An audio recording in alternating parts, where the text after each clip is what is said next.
महाभारत युद्ध की समाप्ति के बाद अर्जुन को वहम हो गया कि वो श्री कृष्ण के सर्वश्रेष्ठ भक्त है। अर्जुन सोचते कि कन्हैया ने मेरा रथ चलाया, मेरे साथ रहे, इसलिए मैं भगवान का सर्वश्रेष्ठ भक्त हूँ।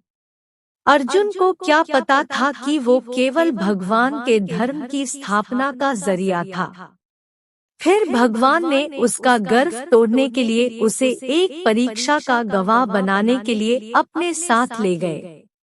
श्री कृष्ण और अर्जुन ने जोगियों का वेश बनाया और वन से एक शेर पकड़ा और पहुंच जाते हैं भगवान विष्णु के परम भक्त राजा मोरध्वज के द्वार पर। राजा मोरध्वज बहुत ही दानी और आवभगत वाले थे। अपने दर पे आए किसी को भी वो खाली हाथ और बिना भोज के जाने नहीं देते थे। दो साधु एक सिंह के साथ दर पर आए हैं, ये जानकर राजा नंगे पांव दौड़ के द्वार पर गए और भगवान के तेज से नतमस्तक हो आतिथ्य स्वीकार करने के लिए कहा। भगवान कृष्ण ने मोरध्वज से कहा कि हम मेजबानी तब ही स्वीकार करेंगे जब राजा उनकी शर्त माने। राजा ने जोश से कहा, आप जो भी कहेंगे मैं तैयार हूँ। भगवान कृष्ण ने कहा, हम तो ब्राह्मण हैं, कुछ भी खिला देना, पर ये सिंह नरभक्षी है। तुम अगर अपने इकलौते बेटे को अपने हाथों से मारकर इसे खिला सको तो ही हम तुम्हारा आतिथ्य स्वीकार करेंगे। भगवान की शर्त सुन मोरध्वज के होश उड़ गए। फिर भी राजा अपना आतिथ्य धर्म नहीं छोड़ना चाहता था। उसने भगवान से कहा, प्रभु मुझे मंजूर है, पर एक बार मैं अपनी पत्नी से पूछ लूं। भगवान से आज्ञा पाकर राजा महल में गया तो राजा का उतरा हुआ मुख देखकर पतिव्रता रानी ने राजा से कारण पूछा। राजा ने जब सारा हाल बताया तो रानी के आंखों से अश्रु बह निकले। फिर भी वो अभिमान से राजा से बोली कि आपकी आन पर मैं अपने सैकड़ों पुत्र कुर्बान कर सकती हूँ। आप साधुओं को आदरपूर्वक अंदर ले आइए।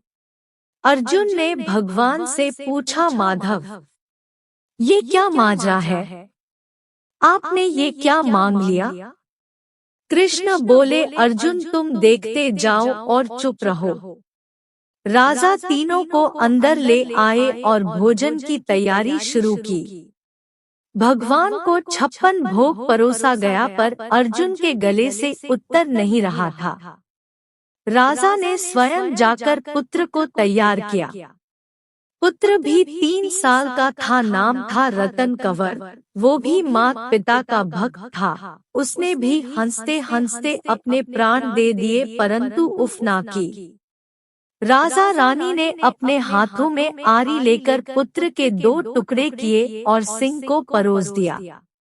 भगवान ने भोजन ग्रहण किया, पर जब रानी ने पुत्र का आधा शरीर देखा तो वो आंसू रोक न पाई।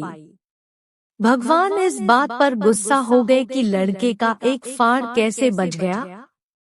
भगवान रुष्ट होकर जाने लगे तो राजा रानी रुकने की मिन्नतें करने लगे। अर्जुन को एहसास हो गया था कि भगवान मेरे ही गर्व को तोड़ने के लिए ये सब कर रहे हैं। वो स्वयं भगवान के पैरों में गिरकर विनती करने लगा और कहने लगा कि आपने मेरे झूठे मान को तोड़ दिया है।